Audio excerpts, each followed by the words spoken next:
Hello guys, nandito ngayon tayo sa sa kampanya construction na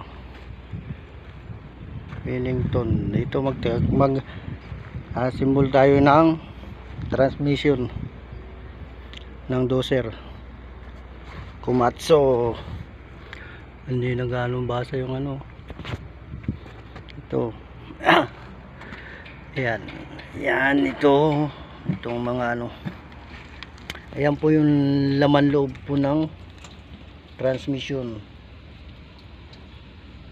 yung pagkakabitan po ng mga axle.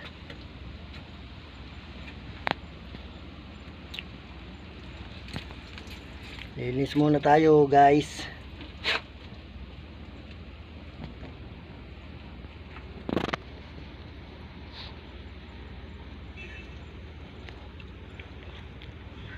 Linis ito, mga bukas siguro magagampan na natin to.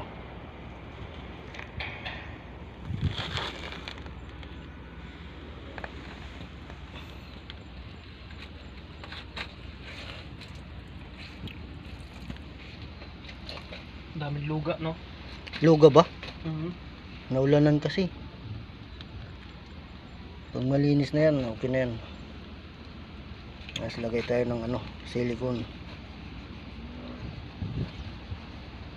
Okay, hanggang dito na lang muli. Bukas uli yung sunod na video.